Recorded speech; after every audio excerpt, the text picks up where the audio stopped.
तो नमस्कार, मैं हूं दीपक चौरसिया और देश के सबसे बड़े लोकतांत्रिक बहस के शो देश की बहस में मैं अपने साथ जुड़ने वाले तमाम दर्शकों का, अपने साथ जुड़े हुए मेहमानों का और अपने साथ जुड़ने वाले पब्लिक के मंच के साथियों को एक बार फिर से वंदन करता हूं, अभिनंदन करता हूं, एक बार फिर से नमस्कार करता हूं। आप जानते हैं देश की बहस इकलौता बहस का शो है जो दर्शकों की राय के आधार पर चलता है। दर्शक ही तय करते हैं कि वो किस विषय पर बहस देखना चाहते हैं और दर्शक ही शो के अंदर सीधे अपने घरों से जुड़कर बहस की दशा और दिशा को आगे बढ़ाते हैं, इसे धार और रफ्तार देते हैं। सबसे पहले देख लेते हैं आज आपने किससे बहस का मुद्दा बनाया है, फिर पब्लिक के मंच के साथियों के नाम भी बताऊंगा। आपने आज बहस को मुद्दा बनाया है मुगलों के नाम के कसीदे पढ़ने का मकसद क्या है। ये कसीदे पढ़े हैं वरिष्ठ कांग्रेसी नेता मणिशंकर अय्यर ने। क्या उत्तर प्रदेश चुनाव से ठीक पहले हिंदू और हिंदुत्व की तुलना आईसिस और बोको हराम से करना, उसके बाद मुगलों का गुणगान करना,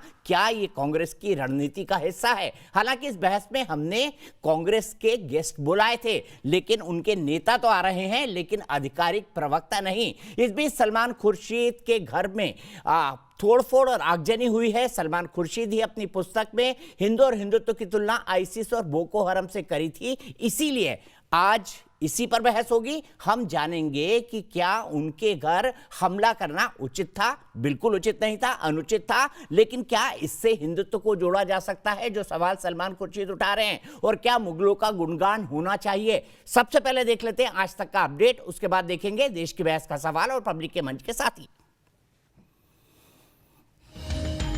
मुगलों ने इस देश को अपना बनाया।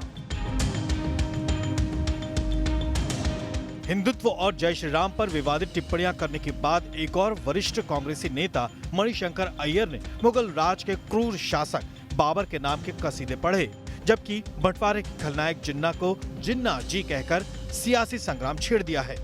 मुगलों ने इस देश को अपना बनाया। बाबर जो थे, जिसकी औलाद हमारे भारतीय जनता पार्टी के लोग अक्सर मुझको नाम देते थे कि ये बाबर की औलाद है।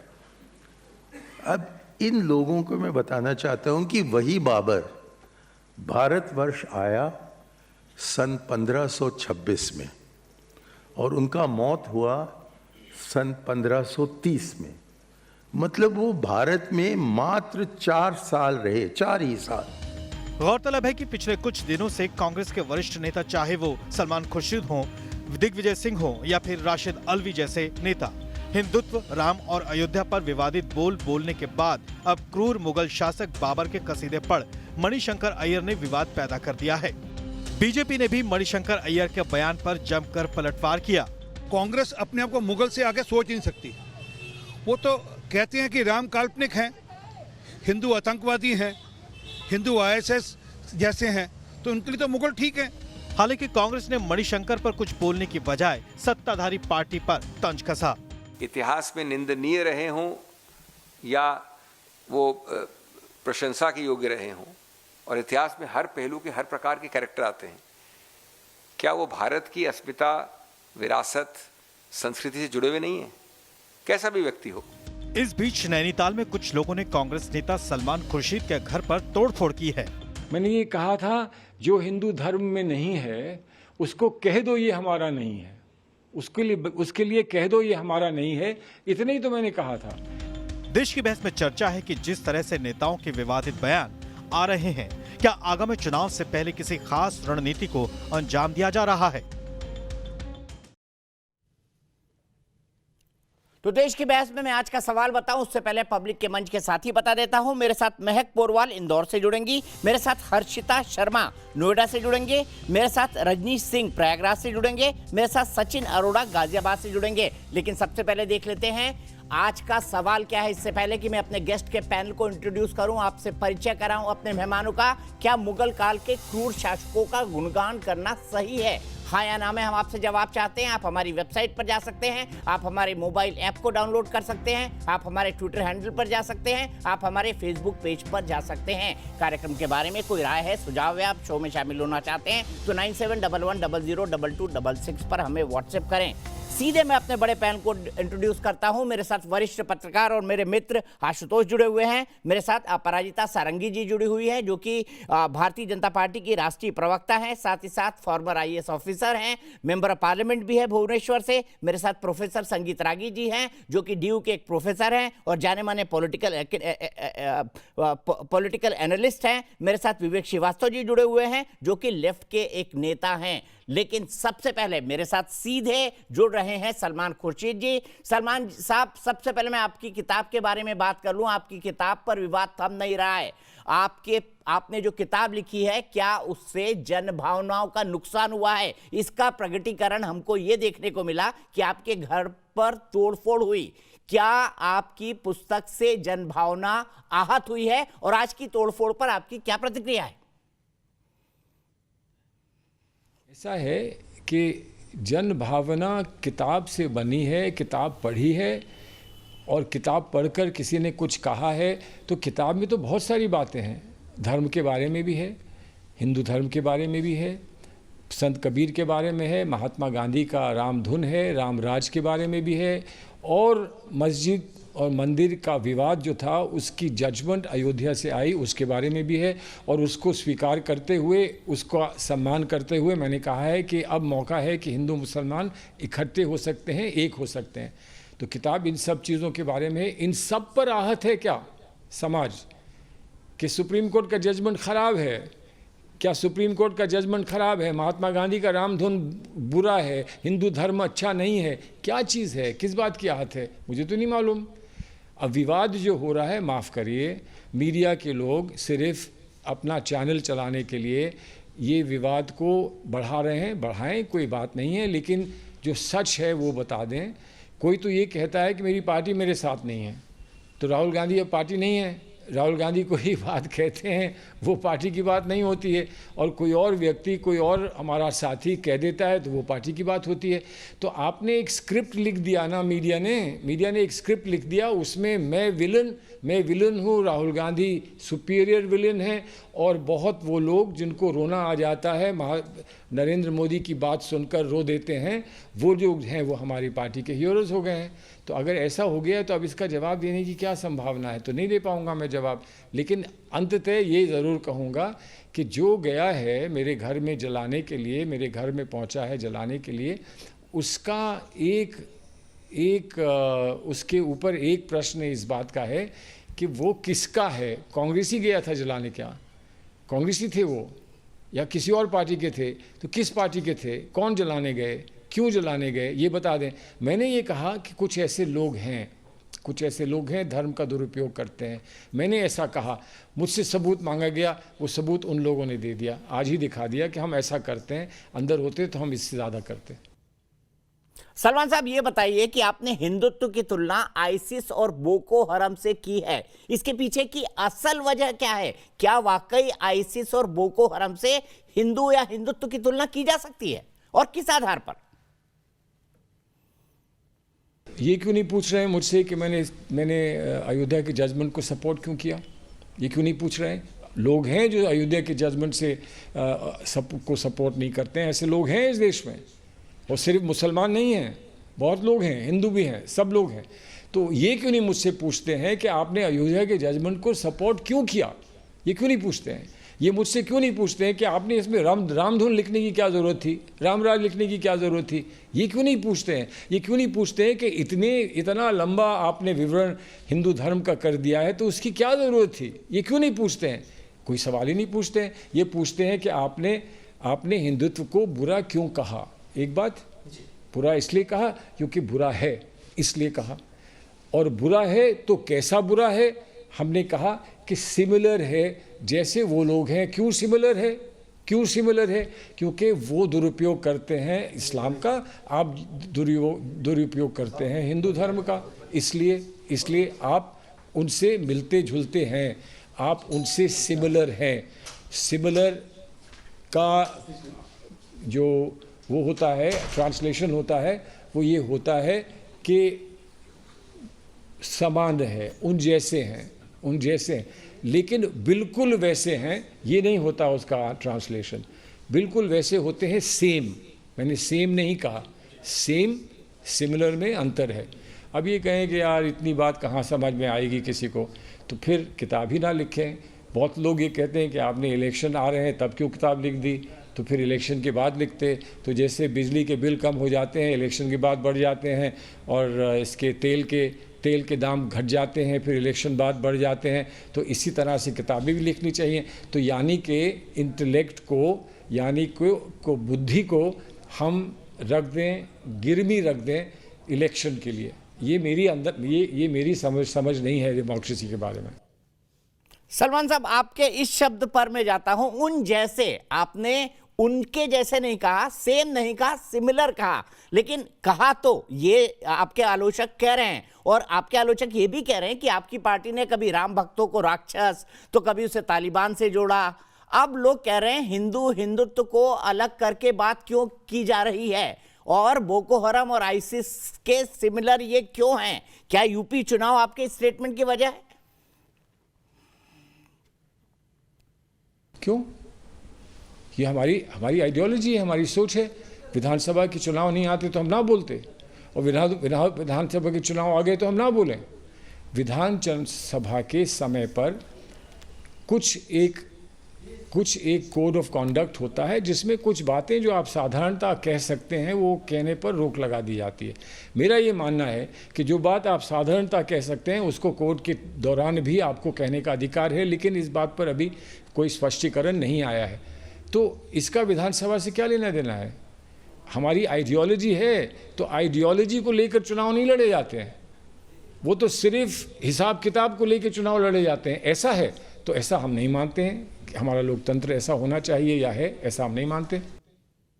ठीक है, मैंने आपकी बात समझी, लेकिन अब मुझे ये बताइए कि जैसे मैंने कहा कि काल निमी राक्षस राशिद अल्वी ने कह दिया, और जय श्री राम बोलने वालों को और उनसे उनकी तुलना कर दी, अब मणिशंकर अय्यर ने भी मुगल शासकों का गुणगान किया है। इस पर आप क्या कहेंगे? वो उनको बाबर महान लगते हैं?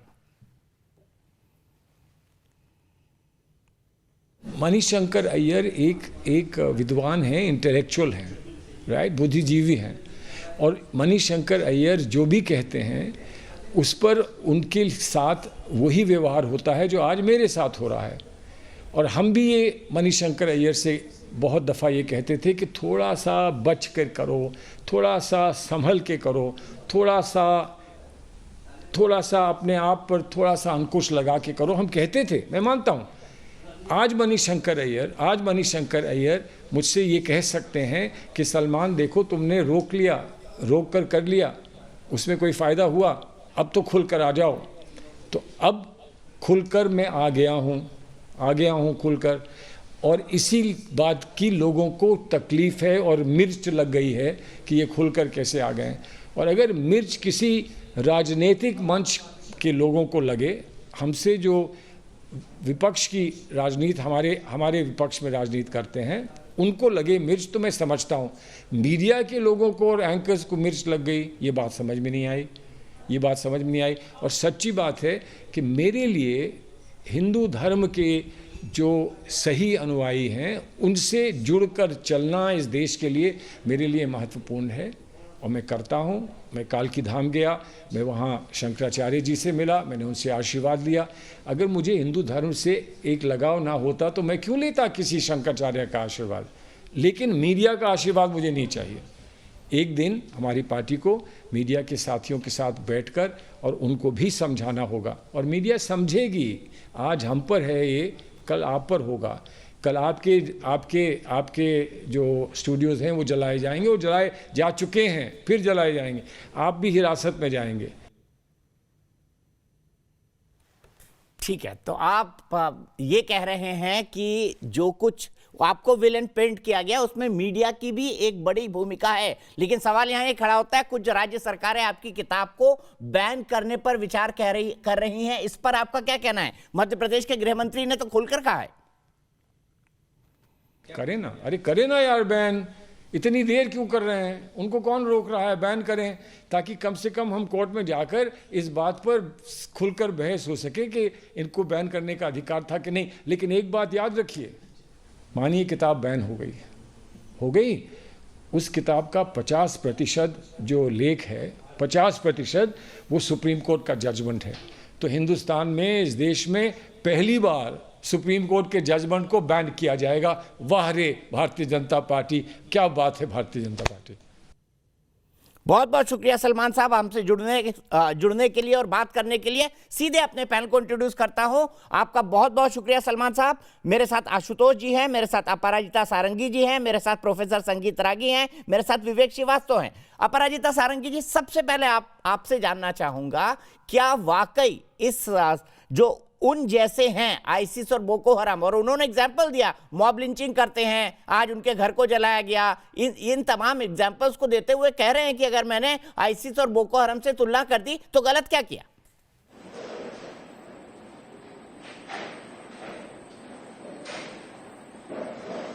आप सबको मेरा नमस्कार। वाह रे कांग्रेस और वाह रे श्री सलमान खुर्शीद जी, मैं धन्यवाद आपको देना चाहती हूं। आपने उनका साक्षात्कार हमें सुनाया। 113 पृष्ठ पे उन्होंने जो लिखा है उसे बहुत ही बखूबी उन्होंने स्वीकारा, और ये बहुत दुख की बात है। देखिए, उन्होंने अपनी अज्ञानता का परिचय दिया है।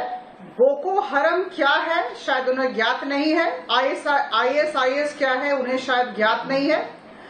बोको हरम 2009 से अब तक उत्तर पूर्वी नाइजीरिया में इसने 50,000 हत्याओं को अंजाम दिया है, और इनकी दरिंदगी से करीबन 30 लाख लोग बेघर हो चुके हैं और करीबन 3,10,000 लोग शरणार्थी हो चुके हैं। पहली बात। दूसरी बात रही आईएसआईएस की, तो अबू बकर अल बगदादी, इन्होंने इस आईएसआईएस को खड़ा किया, और उनकी हैवानियत से और इस संस्था की हैवानियत से पूरा विश्व वाकिफ है। इस परिप्रेक्ष्य में, इस पृष्ठभूमि में मैं पूछना चाहूंगी, श्री सलमान खुर्शीद ने कैसे हिंदुत्व की तुलना इन दोनों ऑर्गेनाइजेशन से की, आईएसआईएस और अबू बकर से की है? मुझे लगता है हिंदुओं की परंपरा, संस्कृति का अपमान है। और सिर्फ सलमान खुर्शीद की बात हम ना करें। देखिए, पिछले कुछ दिनों से कांग्रेस के नेताओं में हिंदू और हिंदुत्व को अपनी संकुचित विचारधारा के आधार पर परिभाषित करने की होड़ लगी हुई है। अभी ये सलमान खुर्शीद को हमने सुना, राशिद अली जी के बारे में भी अभी आपने कुछ, अलवी जी के बारे में भी आपने अभी कहा था। उन्होंने राम का नाम लेने वालों को, राम का नारा लेने वालों को कहा कालनेमी निशाचर। उसके बाद राहुल गांधी जी आए, जो इन सब के प्रधानाध्यापक हैं। राहुल गांधी जी ने भी सलमान खुर्शीद जी के वक्तव्यों का समर्थन किया, और इसके बाद मणिशंकर अय्यर की बारी आई, और हम सब ने सुना उनका बाबर प्रेम और उनका मुगल प्रेम। शशि थरूर जी ने भी कुछ दिन पहले हिंदू तालिबान, हिंदू पाकिस्तान कहा था, और सुशील शिंदे, मैं आपको याद दिला दूं, उन्होंने भी कहा था भगवा आतंकवाद। ये क्या है? मुझे नहीं लगता है कि यह संयोग है, यह सोची समझी साजिश है। और मैं आप सबको बताना चाहती हूं कि हमारे लिए, भारतीय जनता पार्टी के लिए, सलमान खुर्शीद जी ने अपने वक्तव्यों को अंत करते हुए कहा वाह रे भारतीय जनता पार्टी। मैं निश्चित तौर पर करूंगी वाह रे भारतीय जनता पार्टी।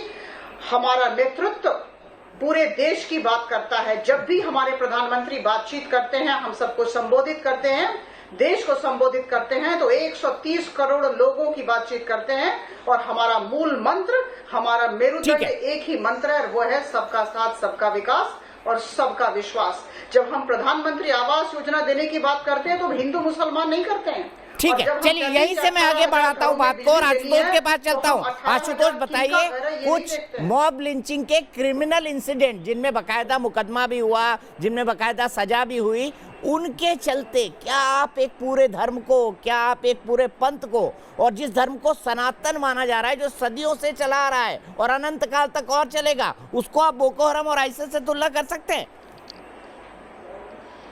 दीपक, पहली बात तो भारतीय जनता पार्टी की जो प्रवक्ता है, मैं उनको नमस्कार करता हूं। शायद भारतीय जनता पार्टी में उनका अभी इंडक्शन हुआ होगा, मुझे नहीं मालूम।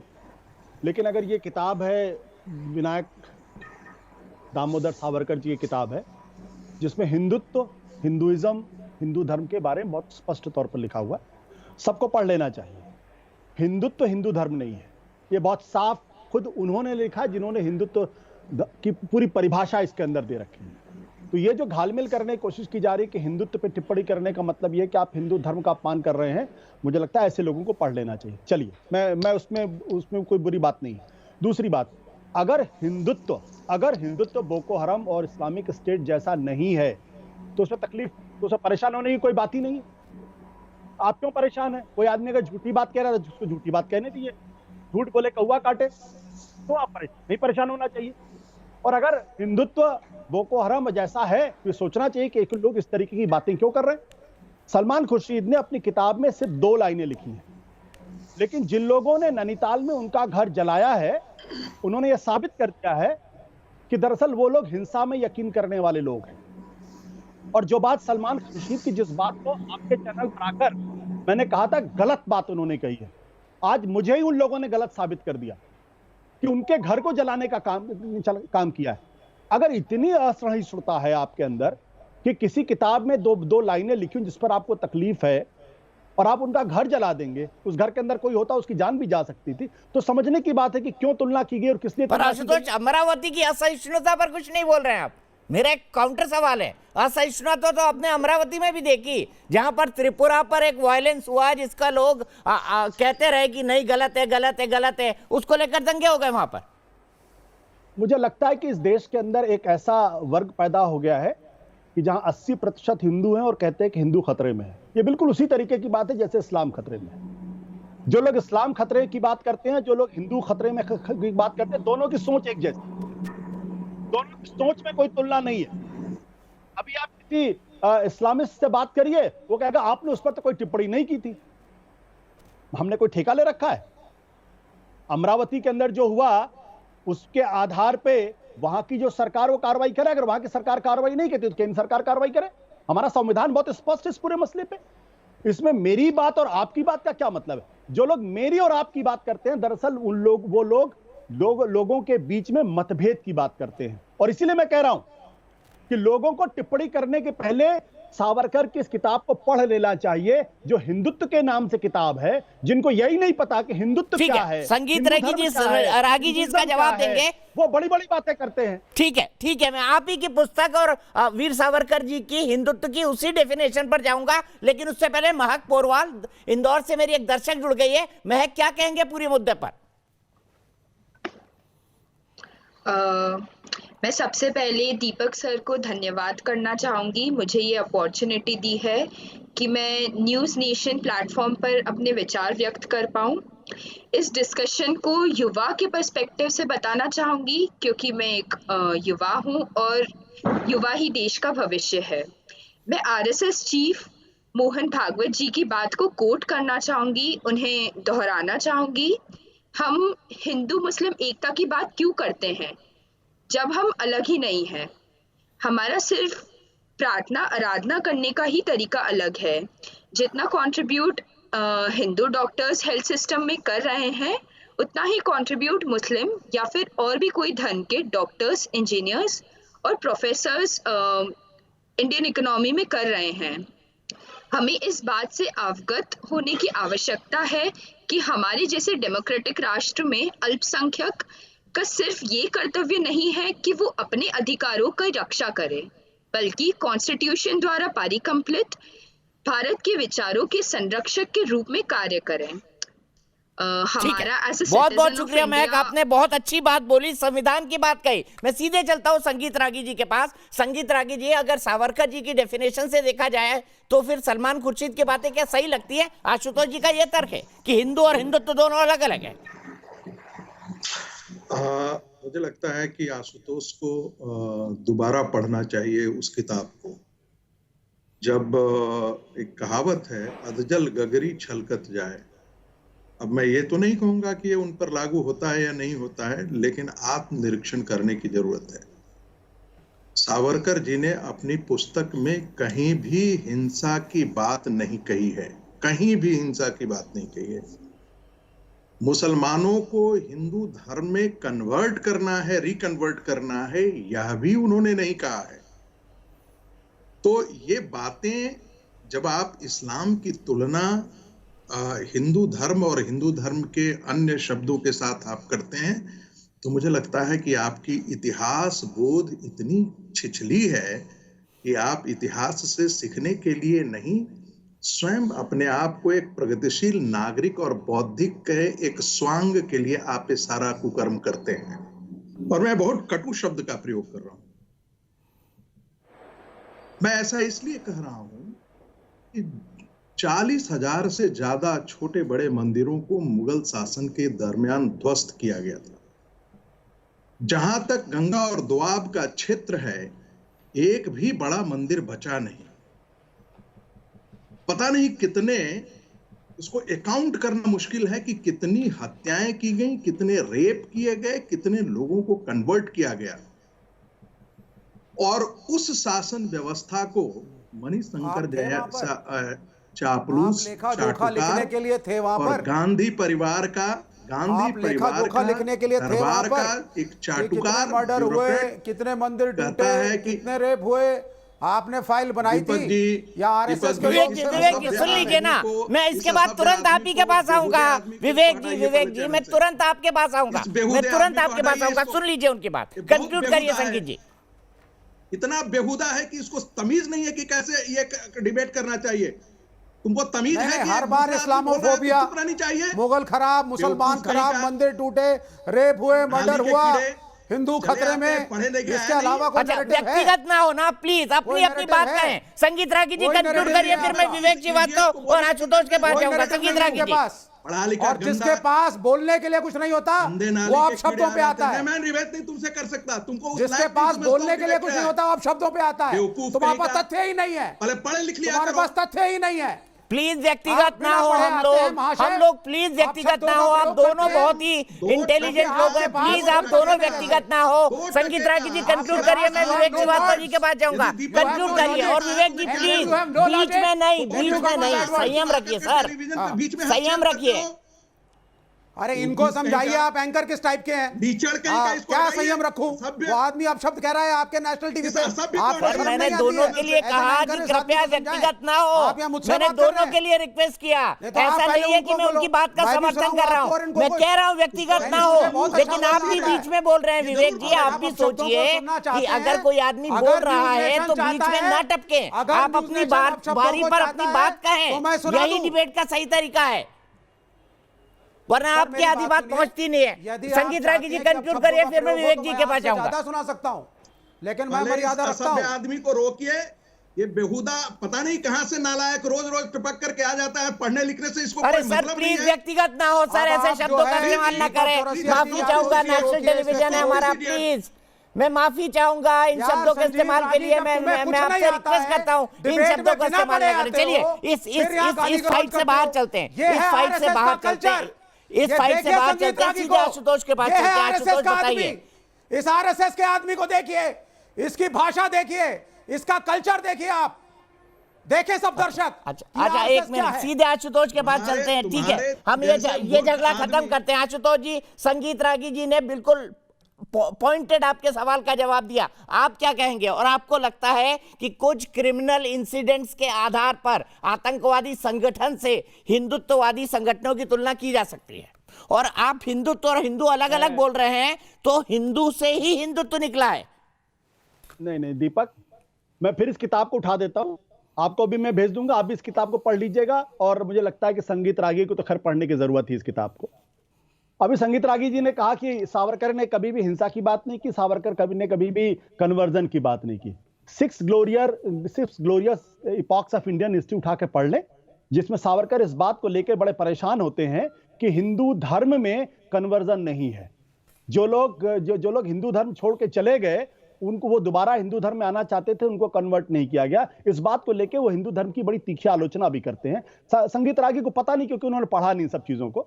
खैर, इन सब चीजों को शायद शाखा में पढ़ाया जाता है, नहीं पढ़ाया जाता मुझे नहीं मालूम है, लेकिन वहां जरूर शाखा में भाषा की एक सभ्यता जरूर सिखाई जाती है। क्या मैं अच्छी तरीके से जाता है?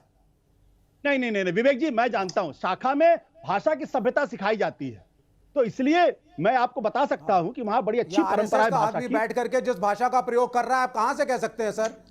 अच्छा विवेक भाई फिर रिक्वेस्ट कर रहा हूँ, बीच में नहीं ना, बीच में नहीं, आप बिल्कुल अपनी बात बोलिए। बहस में बेहूदगी करेगा, उसको बिल्कुल उसी तरीके से जवाब देना चाहिए।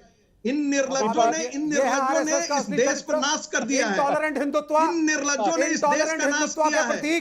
संगीत रागी, ये है हिंदुत्व का इंटॉलरेंस, ये है हिंदुत्व का बोको हराम से मेलजोल, नहीं है, जिसकी बात सलमान खुर्शीद ने कही और बिल्कुल सही कही। किताब की जानकारी नहीं है। आप और अब शब्द बोलिए, मुझे खुशी होगी, इससे लोगों को पता चलेगा कि आरएसएस और बोको हराम एक है। बोको हराम जिस रास्ते पे चल रहा है। अच्छा मैं वापस जाता हूँ आशुतोष और अपराजिता जी के पास जाता हूँ। एक मिनट सब्र करिए विवेक जी, प्लीज बीच में नहीं, प्लीज संगीत जी आप भी थोड़ा संयम रखिए। विवेक जी आप भी विवेक जी थोड़ा संयम रखिए, बीच में ना बोलिए। मैं सीधे अपराजिता जी के पास चलता हूँ। अपराजिता जी, आशुतोष जी का साफ कहना है कि भाई ये तो इंटॉलरेंस है जो जुड़ा हुआ है सीधे हिंदुत्व से, और वो बता रहे हैं कि उनको क्यों लगता है कि इनकी तुलना आईसिस और बोको हराम से की जानी चाहिए। उन्होंने कहा कि सलमान खुर्शीद को मैंने गलत कहा था, लेकिन जिन लोगों ने उनके घर पर आक्रमण किया उन्होंने आशुतोष को गलत साबित कर दिया।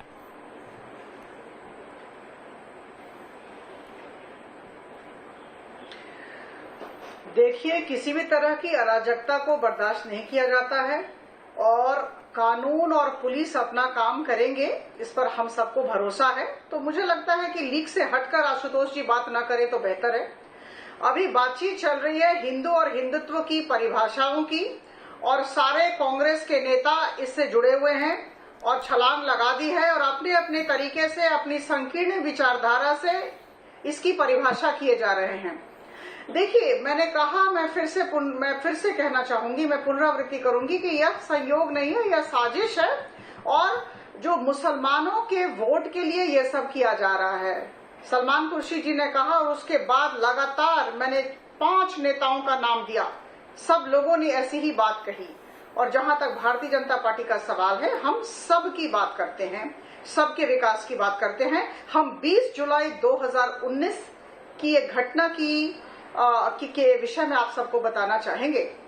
उस समय अमेरिका के राजदूत भारतवर्ष में टिमोथी टोमर हुआ करते थे, टिमोथी रोमर, और उनके साथ राहुल गांधी जी की बातचीत हो रही थी 20 जुलाई 2009, याद रखें। और राहुल गांधी जी ने उनको कहा था, टिमोथी साहब को कहा था कि भारत को आतंकियों से ज्यादा हिंदुओं से खतरा है। अब आप बताएं, 2009 की बात मैंने आपके समक्ष प्रस्तुत की और उसके बाद मैं आपको कह दूं, आप सबको ज्ञात है कि राम के प्रति जो इनका प्यार है यह सर्वविदित है। अदालत में हलफनामा दिया और उसमें भी राम के अस्तित्व पर इन्होंने प्रश्न लगाया। तो मुझे लगता है कि ऐसी स्थिति में ये जो 20% तथाकथित, जो इनके शब्दों में 80% और 20% माइनॉरिटी को खुश करने के लिए, पाकिस्तान को खुश करने के लिए कुछ भी किया जा सकता है।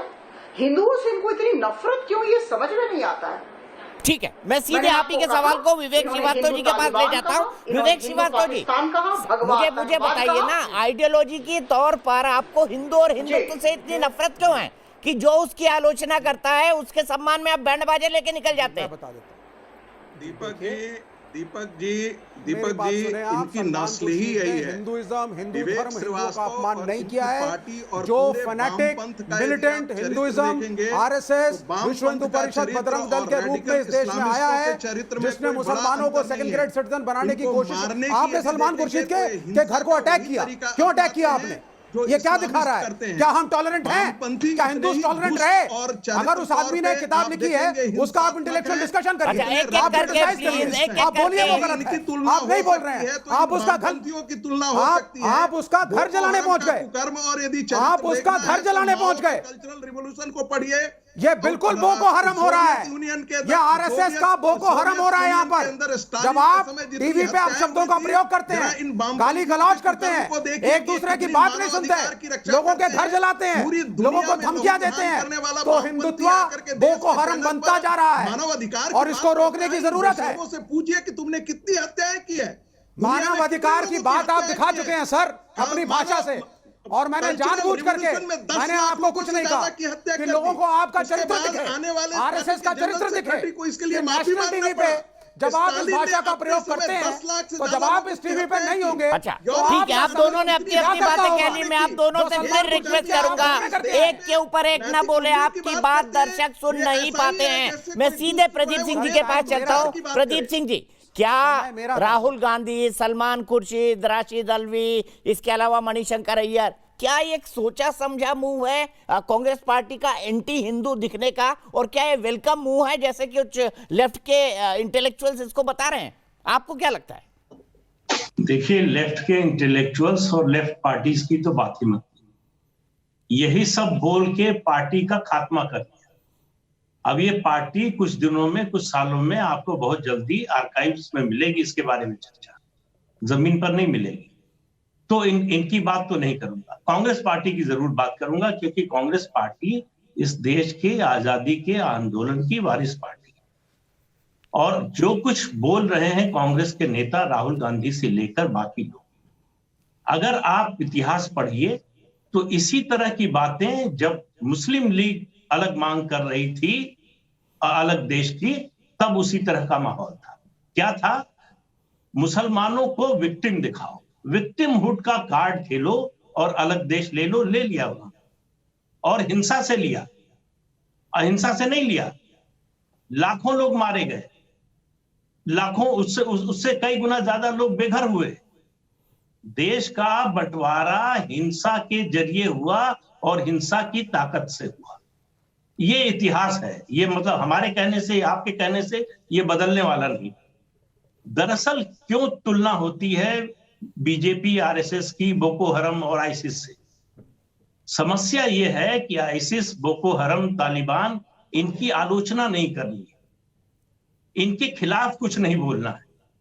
इनके खिलाफ बोलने से मैसेज दिया जाता है कि आप इस्लाम के खिलाफ बोल रहे हैं। तो उसका तरीका यह है कि उल्टा हमला करो, बताओ कि आरएसएस और बीजेपी वाले भी वही हैं जो आईसिस और बोको हरम। कोई बताए कि इतने हजारों सालों के इतिहास में सनातन धर्म के किसी देश पर हमला किया हो, हिंदुओं ने किसी को कन्वर्ट किया हो? अभी आशुतोष जी कह रहे थे जो कन्वर्जन की बात हिंदू धर्म में नहीं है, ये गलत है। हिंदू धर्म में जो कन्वर्ट हो चुका है, वापस आना चाहता है, उसकी व्यवस्था है। किस देश के लोगों को कन्वर्ट किया, कौन से देश पे कब्जा करके जो है कन्वर्जन का अभियान चलाया? और कन्वर्ट करने वाले होते तो लगातार आबादी घटती नहीं जाती। मुसलमानों और मुगलों के शासन में जो कुछ हुआ, मणिशंकर अय्यर कह रहे हैं कि इतने साल के शासन के बाद भी इतनी आबादी बनी हुई है। उनसे कोई पूछे ये जो आक्रमणकारी आए थे कितने थे? 1000 में भी थे क्या? और जब गए, जब इनका राज खत्म हुआ, तब कितने थे? ये जो बचे हुए हैं, ये हिंदू धर्म की ताकत है, सनातन धर्म की ताकत, उनकी जिजीविषा है, उनका जो रेजिस्टेंस है वो है, जो डॉक्टर राजेंद्र प्रसाद ने कहा था। आधा मिनट और कन्वर्जन को मत गिनिएगा आप, आधा मिनट कन्वर्जन को मत गिनिएगा। विवेक जी, गांधी की हत्या को मत देखिएगा। ऐसा है कि अगर आपको सिर्फ आप ही को बोलना है तो आप बोलिए, हम चुप हो जाते हैं। सर, हिंदुवादियों ने करी। विवेक जी, हर किसी के बीच में नहीं ना प्लीज। विवेक जी, हर किसी के बीच में नहीं प्लीज। इनकी आदत खराब है भाई। सवाल पूछ रहा हूँ, ये किसी को बोले नहीं। आप एंकर हैं, भी बोलने दीजिए, आप क्यों सवाल पूछ रहे हैं सर? आप एंकर हैं, मैंने आपसे प्रश्न पूछा को चला रहे हैं। बाबरी मस्जिद तोड़ी गई थी, वो हिंदुत्व नहीं था? अरे भाई, बाबरी मस्जिद जब टूटी ऐसा है कि या तो आप, ठीक है मैं चुप हो जाता हूं, आप बोलिए। वो हिंदुत्व था या नहीं? अच्छा विवेक श्रीवास्तव जी प्लीज, विवेक श्रीवास्तव जी हर किसी के बीच में बोलेंगे, हर आदमी नाराज होगा आपसे। क्यों कर रहे हैं आप ऐसा? प्रदीप जी कंक्लूड करिए प्लीज। देखिए दीपक जी, डॉक्टर राजेंद्र प्रसाद जब सोमनाथ मंदिर का रेनोवेशन हुआ, उसके कार्यक्रम में जा रहे थे, नेहरू जी ने रोकने की कोशिश की। उनसे ये कहा कि किसी सेकुलर कंट्री का राष्ट्रपति को ऐसे कार्यक्रम में नहीं जाना चाहिए। डॉक्टर राजेंद्र प्रसाद ने कहा कि मैं इसको इस रूप में नहीं देखता, मैं सोमनाथ मंदिर को भारत के लोगों के रेजिस्टेंस के रूप में देखता हूं, कि इतने हमलों के बाद भी आज वो बचा हुआ है, जिसका जीर्णोद्धार कर रहे हैं हम, पुनरुद्धार कर रहे हैं। मेरे लिए वो भारत के लोगों की अस्मिता का सवाल है, गौरव का ठीक है, सवाल, इसलिए जा रहा। तो ये जो लोग बात करते हैं, इनके दिमाग में जो है कि वो क्रिश्चियनिटी शुरू की, जो है उसका नाम पता है, किसने इस्लाम शुरू किया उसका नाम पता है, बुद्ध धर्म महावीर धर्म किसने शुरू किया उसका नाम पता है, कोई बता दे हिंदू धर्म किसने शुरू किया। ठीक है, यही सवाल प्रोफेसर सतीश प्रकाश से पूछते हैं, डॉक्टर सतीश प्रकाश से। डॉक्टर सतीश प्रकाश जी बताइए, कितने साल का लिखित इतिहास मिलता है हिंदू धर्म का, और क्या किसी भी लिखित इतिहास में हिंदुओं ने किसी दूसरे देश पर आक्रमण किया, वहां पर गजवाए हिंद करने की कोशिश, या वहां पर तलवार का शासन करने की कोशिश की? बताइए। दीपक जी, भारत के जो हिंदुओं ने किसी देश पे आक्रमण किया हो या ना किया हो, लेकिन इस देश की बहुत बड़ी आबादी के जो अधिकार हैं, जो मानव अधिकार हैं, उनके ऊपर आक्रमण किया है। ये आप भी जानते हैं और ये मैं भी जानता हूं। देखिए, सुनिए, इस डिस्कशन में हिंदू होगा या मुसलमान होगा, इस पे मुझे ज़्यादा फर्क नहीं पड़ता। अगर मोहन भागवत जी ये कह रहे हैं कि भारत के मुसलमानों का अरबी खून है, अगर मोहन भागवत जी का डीएनए अगर बाबर से मिलता है, तो मुझे इसमें कोई आपत्ति नहीं है। मुझे आपत्ति यह है कि चाहे हिंदू हो या मुसलमान हो, इस देश की जो मूल आबादी है, इस देश का जो मूल निवासी है, क्योंकि ये भी सच है, तमाम दुनिया का इतिहास इस तरह की घटनाओं से भरा पड़ा है कि जो आक्रांता है, जो बाहर से आते हैं, चाहे वो मुगल हो या आर्यंस हो, उन्होंने कहीं ना कहीं जो मूल निवासी है उनकी संस्कृति को कहीं ना कहीं नष्ट किया। और अगर मुगलों ने, ये भी सच्चाई है कि अगर मुगलों ने मंदिर तोड़े हैं, तो हिंदू धर्म के तमाम लोगों ने बहुत 1 लाख बौद्ध मठों को कहीं ना कहीं खत्म तोड़ा? किया एक है। नाम बताइए, बहुत सारे बौद्ध धर्म के अनुयायियों डॉक्टर की सतीश हत्या प्रकाश, की। नाम बताइए। जी, एक नाम बताइए। बामियान में तोड़ा बुद्ध की मूर्ति को, किसने तोड़ा था? दीपक जी, बताइए ना, कुछ नाम बता दीजिए। मैं अयोध्या से शुरुआत कर दूं? अगर आप बताइए ना, बताइए। अयोध्या से शुरुआत कर दूं?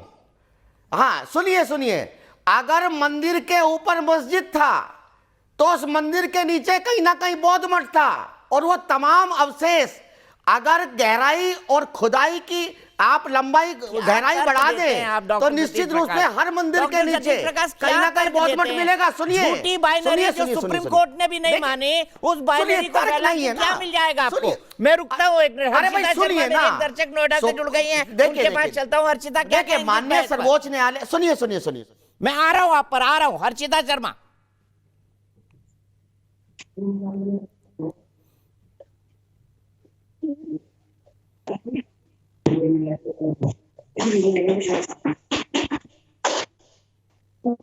हर्षिता बोलिए, क्या कहना चाहेंगी सलमान खुर्शीद ने जो कंपैरिजन किया उसके ऊपर?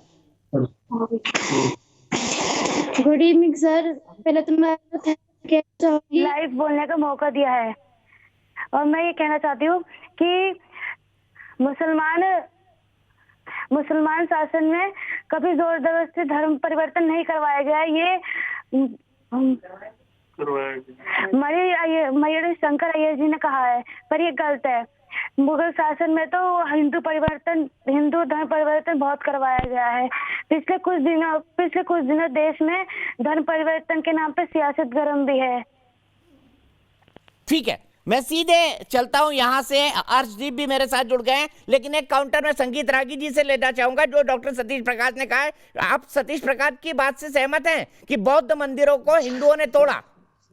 कोई बड़ा एग्जाम्पल हो आपके ध्यान में तो बता दीजिए। दीपक जी, सतीश प्रकाश जी अंबेडकर के अनुयायी हैं, और शायद इनको जानकारी होनी चाहिए कि अंबेडकर जी ने आर्यन इन्वेजन थियरी को पूरी तरीके से दुरुस्त कर दिया था। उन्होंने कहा आर्यन इन्वेजन थियरी जैसा कोई चीज ही नहीं है। उन्होंने कहा कि उन्होंने बड़ा अद्भुत तर्क दिए, उन्होंने तिलक तक को इस पर क्रिटिसाइज किया। तो मुझे लगता है कि एक बार अंबेडकर वादियों को, अंबेडकर को भी पढ़ने की आवश्यकता है। दूसरी बात, देखिए, प्रदीप जी ने एक बहुत अच्छी बात प्रदीप जी ने कहा था, ये वैदिक धर्म की एक उसकी अपनी जिजीविषा थी, उसके शास्त्रों का इतनी ताकत थी कि वो उठ करके खड़ा हो गया। कौन नहीं जानता है कि बुद्ध धर्म के समय, बौद्ध जिस समय बहुत प्रचंड ताकत में थे मगध के अंदर, तो वैदिक लोगों की आंखें फोड़ने तक का वो प्रयास करते थे। ये पूरे ये है, लेकिन अपवाद को नियम के तौर पर नहीं परिगणना चाहिए। मैं यही कहना चाहूंगा। एक मिनट, मैं कुमारिल भट्ट का मैं नाम गिना सकता हूं, कैसे उनको भागना पड़ा था। कोई भी आप जाकर के आप नालंदा उन सब सारे, क्या उधर मंदिर नहीं थे? क्या मंदिर थे? सुनिए आज हिंदू धर्म, सुनिए सुन लीजिए मेरी बात। नहीं आप सुनिए ना, आप सुनिए। अरे मैं बता रहा हूँ ना मेरी बात में, आप मुझे बताइए कि मंदिर में नारियल क्यों चढ़ाया जाता है? पटता मत कीजिए। सुनिए संगीत रागी जी, देखिए सुनिए, आप सिर्फ आरएसएस के जानकार नहीं है, आप पॉलिटिकल साइंस के प्रोफेसर भी हैं, और आपको ये देश को ये बताना चाहिए कि नारियल जो है, डॉक्टर साहब सुन लीजिए ना उनको, अरे उनको सुन लीजिए ना, उनका तर्क तो सुन लीजिए, उसके बाद आप बोलिएगा, मैं मौका दूंगा आपको। सुनिए डॉक्टर साहब उनका तर्क तो सुन लीजिए। लंबे समय तक चली हुई कुरीतियां बाद में जाकर के परंपरा बन जाती हैं, ये सच्चाई है, ये सच्चाई है, और ये सच्चाई पता होना चाहिए। अगर संगीत रागी जी ये बात कहते हैं कि तमाम बुद्धों ने, डॉक्टर सतीश प्रकाश जी, हम यहाँ पर हम यहाँ पर सेमिनार नहीं कर रहे हैं, डिबेट कर रहे हैं। संगीत रागी जी को अपनी बात कहने दीजिए प्लीज। अर्शदीप, मैं आपके पास 1 मिनट में आ रहा हूँ। डॉक्टर सतीश प्रकाश जी, ये तरीका ठीक नहीं है, प्लीज। संगीत रागी जी कंक्लूड करिए, मैं अर्शदीप के पास जाऊंगा। सुनिए, देखिए ये ऐतिहासिक गलतियां हैं, इन ऐतिहासिक गलतियों सिर्फ संगीत रागी जी की आवाज। मैं ये देखिए दीपक जी, ये इस विमर्श का जड़ कहाँ है? आजादी के पश्चात कॉन्स्टिट्यूएंट असेंबली में भारत विभाजन के पाप से पहली बार पंडित नेहरू ने कॉन्स्टिट्यूएंट असेंबली में मुसलमानों को मुक्त कर दिया कि वो भारत विभाजन के लिए जिम्मेदार नहीं है। फिर मुस्लिम लीग को उन्होंने मुक्त कर दिया, जब सत्ता में आनी थी तो मुस्लिम लीग को कर दिया। तीसरी बात उन्होंने कहा कि बहुसंख्यकवाद अल्पसंख्यकवाद से ज्यादा खतरनाक है। यह सरदार पटेल पर भी एक टिप्पणी थी, क्योंकि कॉन्स्टिट्यूएंट असेंबली में सरदार पटेल जी ने कहा था बहुत साफ शब्दों में कि जो अल्पसंख्यक इस देश पर भारत विभाजन थोप सकता है, वो कोई कम ताकतवर नहीं है, उसे हम अल्पसंख्यक हम मानने से ही खड़ा कर देना चाहिए। कायदे से इस देश के परवर्टेड सेकुलरिज्म ने और नेहरू की बौद्धिक दृष्टि ने इस देश को उसकी सनातन सांस्कृतिक बोध और उसकी इतिहास की परंपराओं से काट करके छोड़ दिया। ठीक है, मैं यहीं पर ब्रेक के लिए रुकूंगा। अर्शदीप से मेरी बात की शुरुआत होगी, अर्शप्रीत सिंह से, माफ कीजिएगा, अर्शप्रीत सिंह से ब्रेक के बाद।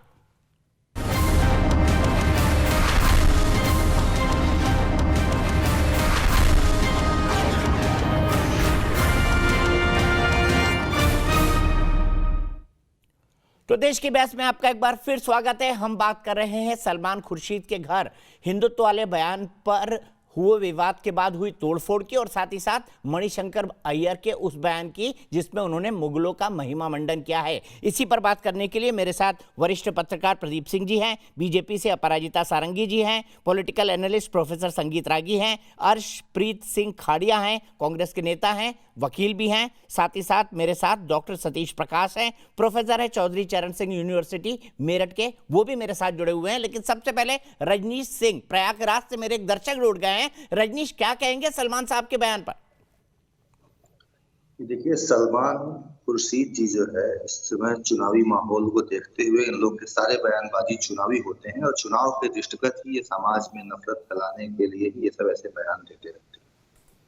और इनके बयान के, इनके पार्टी के लोगों के, इनके मुखिया का, सोनिया जी का, राहुल जी का पूर्ण समर्थन रहता है। ठीक है, बहुत बहुत शुक्रिया रजनीश। सीधे मैं अर्शप्रीत के पास चलूंगा। अर्शप्रीत, सबसे पहले सलमान खुर्शीद, उसके बाद राशिद अल्वी, उसके बाद मणिशंकर अय्यर, क्या आपको नहीं लगता कि कांग्रेस के लिए बयान आत्मघाती साबित होंगे एक ऐसे माहौल में जब आप खुद लोग कहते हैं कि बीजेपी ध्रुवीकरण की कोशिश में लगी रहती है? जी साहब, सबको बड़ा पेशेंटली सुना है, काइंडली मुझे 1 मिनट अनइंटरप्टेड दे दीजिएगा।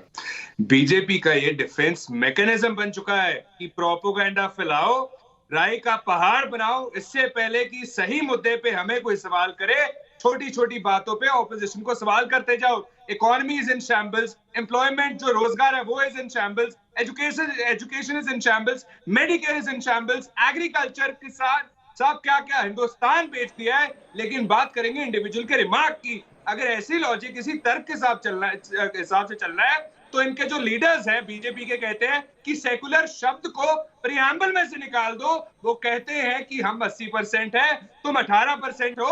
अगर हिंदुस्तान में रहना है हमारे हिसाब से चलना पड़ेगा, वरना तुम्हें निकाल बाहर फेंकेंगे। बीजेपी के लीडर ने कहा अगर मोदी साहब के खिलाफ नारा लगाओगे तो तुम्हें जला के मार डालेंगे। बीजेपी के लीडर ने कहा कि अगर आपने इन्होंने कहा कि नथुराम गोडसे जो महात्मा गांधी जिन्होंने कत्ल किया महात्मा गांधी जी का, कहते हैं पैट्रियट है, मार्टियर है। इनके लीडर साहब कहते हैं कि देश के गद्दारों को गोली मारो सालों को, इनको एलिवेट किया जाता है रैंक्स में, ये चीजें कहने के लिए। और साहब एक बात बताइए, बीजेपी हमें लेक्चर देगी पेट्रियोटिज्म पे। जो आईएसआई को पठानकोट जब अटैक हुआ था वहां पे एयरबेस में भेज दिया था, उनकी जो सबसे वहां पे पावरफुल एजेंसी है उसको हिंदुस्तान का एक्सेस दे दिया साहब। सारी डेटा, सारी लोकेशन, सारी इंफॉर्मेशन कॉम्प्रोमाइज हुई। वही मोदी साहब को किसी ने कंडेम नहीं किया जो वहां जाके पाकिस्तान में जफ्फी डालते हैं, हक करते हैं नवाज शरीफ साहब को और उनको विश करते हैं जन्मदिन पे साहब, कश्मीरी चाय पीते हैं, बिरयानी खाते हैं। जब हमारे जवान शहीद हो रहे होते हैं, हमारे हिंदुस्तान का जवान शहादत दे रहा होता है, तब जाके भाई मोदी लेकिन साहब आप ही के नेता तो इन मुद्दों से ध्यान भटका देते हैं ऐसे बयान देकर। मतलब इसीलिए तो कह रहा हूँ सेल्फ गोल है। अपराजिता जी, अगर इतने सारे मुद्दे हैं तो फिर कांग्रेस के नेताओं से ऐसे बयानों की जरूरत क्यों? आपका फायदा नहीं कर रहे, आपको तो खुश होना चाहिए। दीपक जी, अपराजिता जी, छोटी सी टिप्पणी करूं? मैं आ रहा हूँ संगीत जी। कांग्रेस जितनी गलतियां करे हमें तो अच्छा ही लगता है, एक पर एक गलतियां करते जा रहे हैं और हम तो बड़े खुश हैं। देखिए, हर्षप्रीत जी की उत्तेजना देखने लायक है। हम सब उन्हें देख रहे थे, बड़ी उत्तेजना के साथ बातचीत करती। इतनी उत्तेजना की जरूरत नहीं है, वो अपने कांग्रेस के नेताओं से प्रश्न करें। मैं एक छोटा सा वाक्य आपके सामने रखना चाहती हूँ। इनके रत्न हैं श्री दिग्विजय सिंह जी भी, उन्हें ना भूलें। जाकिर नायक हैं जो इस्लामिक रिसर्च फाउंडेशन के साथ उनका संपर्क है, उनका संबंध है। जाकिर नायक जी ने खुलेआम हिंदू संस्कृति का अपमान किया और ये जो कांग्रेस के रत्न श्री दिग्विजय सिंह जी हैं, इन्होंने खुलेआम जाकिर नायक जी को शांति दूत बताया। इस बात की समीक्षा की गई कि ऐसा इन्होंने क्यों कहा और आप आश्चर्यचकित होंगे और मुझे लगता है हर्षप्रीत जी की उत्तेजना थोड़ी कम हो जाएगी अगर ये जान ले कि ऐसा क्यों किया गया था। देखिए, इस्लामिक रिसर्च फाउंडेशन के साथ कांग्रेस पार्टी का अंतरंग संबंध रहा है, क्योंकि 2011 में इस्लामिक रिसर्च फाउंडेशन ने राजीव गांधी चैरिटेबल ट्रस्ट को 50 लाख रुपए दिए थे। इस तरह का संबंध है, ऐसा अंतरंग संबंध है। तो मुझे लगता है कि इस्लामिक रिसर्च फाउंडेशन की जो देश विरोधी गतिविधियां हैं उन पर पर्दा डालने के लिए ये 50 लाख दिए गए थे या फिर कोई और वजह हो सकती है। मैं ये सिर्फ ये कहना चाहती हूँ कि जो व्यक्ति हिंदू संस्कृति का खुलेआम अपमान करता हो उसे दिग्विजय सिंह ने शांति दूत कैसे कहा? ठीक है, अर्शदीप से जवाब लेते हैं। अर्शदीप जी जवाब दीजिए। मैं जवाब देता हूँ जी। जवाब मेरा ये है कि साहब अगर इतनी छोटी छोटी बातों को आपने मुद्दा बनाना है तो जो आपके चीफ मिनिस्टर है मनोहर लाल खट्टर साहब ने कहा जो मुख्यमंत्री हैं, या तो आप एक मिनिस्टर की बात करें, छोटे लीडर की बात करें, खट्टर साहब ने कहा अपने वर्कर्स को किसानों के डंडे मारो, किसानों के डंडे मारो। ये खट्टर साहब ने कहा अपने वर्कर्स को और उनके वर्कर्स ने वही जाके आगे किया। खट्टर साहब ने कहा कि तुम्हारी बेल मैं करवाऊंगा, अगर कुछ टाइम जेल में गुजार भी लिया तो बहुत बड़े लीडर बन के निकलेंगे। साहब मेरे को आपने टाइम दिया, मैं बोलूं साहब आपने मैं बोल सकता हूँ। उनको कंक्लूड कर लेने दीजिए, सबको दिया जाता है। आप पराजिता जी उनको कंक्लूड कर लेने दीजिए, आपने अपनी बात कह दी। क्विकली 30 सेकंड में, मेरे पास वक्त बहुत कम है। सबका विकास और सबका विश्वास की बात करते हैं। जवाब ले लीजिए, काइंडली जवाब ले लीजिए। मैं देखिए कह रहा हूँ कि यहाँ पे आप एक्स मिनिस्टर की बात कर रहे हैं, मैं चीफ मिनिस्टर की बात कर रहा हूँ, मनोहर लाल खट्टर साहब, जिन्होंने अपने वर्कर्स को कहा कि किसानों के डंडे मारो, तुम्हारी बेल मैं करवाऊंगा, और अगर कुछ टाइम तुमने जेल में गुजार भी लिया तो टेंशन मत लेना, बड़े लीडर बन के निकलोगे। आपके मिश्रा साहब ने कहा तो होम अफेयर्स के मिनिस्टर ऑफ स्टेट हैं, वो कहते हैं कि अगर मैं अपनी आई पे अच्छा किसी दिन किसानों पर बात होगी हरप्रीत, फिर इस मुद्दे को हम डिस्कस करेंगे। बहुत मौके आएंगे किसानों पर बातचीत करने के लिए। मैं सीधे प्रदीप सिंह जी के पास चलता हूँ। प्रदीप सिंह जी, कांग्रेस की जो ये टेंडेंसी है, क्या उत्तर प्रदेश चुनाव में, पंजाब चुनाव में इसके लिए आत्मघाती होगी? साध्वी जी ने क्या आपको लगता है कि वाकई कुछ कंसोलिडेशन से माइनॉरिटी वोटर्स से इनको फायदा हो जाएगा? साहब मेरे को कंक्लूड कर लेने दीजिए। साध्वी जी ने, दीपक जी, समस्या कांग्रेस की यही है कि 1977 के बाद और खास तौर से 1989 से लगातार जो मुस्लिम वोट है वो क्षेत्रीय पार्टियां ले गई, कांग्रेस के पास नहीं है। तो बेचैनी जो कांग्रेस की है वो और दुविधा दोनों है। आप एंटनी कमेटी की रिपोर्ट याद कीजिए, जिसमें कहा गया, मैं नहीं कह रहा हूं, उनके नेता ने ही कहा अपनी रिपोर्ट में कि कांग्रेस की छवि प्रो मुस्लिम पार्टी की बन गई। उसके बाद राहुल गांधी का मंदिर दौरा शुरू होता है, उसका कोई असर नहीं होता है। तो ये खींच है, नाराजगी है कि अब हम ऑल आउट जाएंगे मुसलमान वोट हासिल करने के लिए, और ये रास्ता मेरी नजर में मुस्लिम लीग का रास्ता है जो आजादी से पहले मुस्लिम लीग ने अपनाया था। ये जो मुसलमानों के विक्टिमहुड का कार्ड खेला जा रहा है, ये दरअसल देश के विभाजन की नींव रख सकता है। ये बहुत खतरनाक खेल खेला जा रहा है।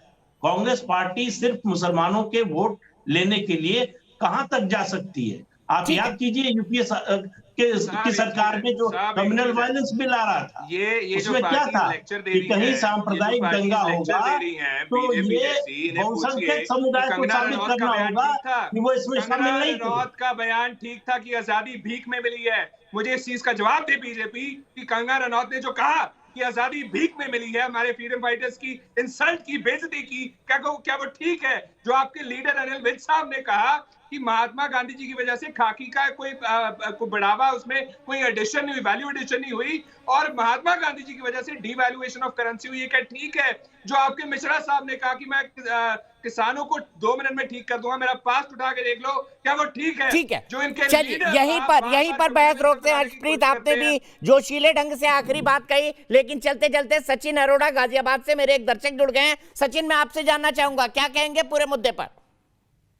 सभी को जय हिंद, वंदे मातरम। देखिए, 2014 के पहले तो सब कुछ जो चल रहा था चल ही रहा था कांग्रेस के साथ। जब से हमारे माननीय मोदी जी सत्ता में आए तो आपको ध्यान होगा उससे उस टाइम से अब तक एक अजीब सी तिलमिलाहट हो गई है कांग्रेस पार्टी में।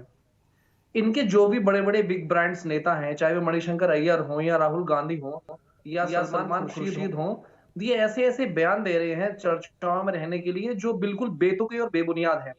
और ये जो इन्होंने बहुत ही वाहियात किस्म का स्टेटमेंट दिया है कि मुगलों ने कभी धर्म परिवर्तन नहीं कराया।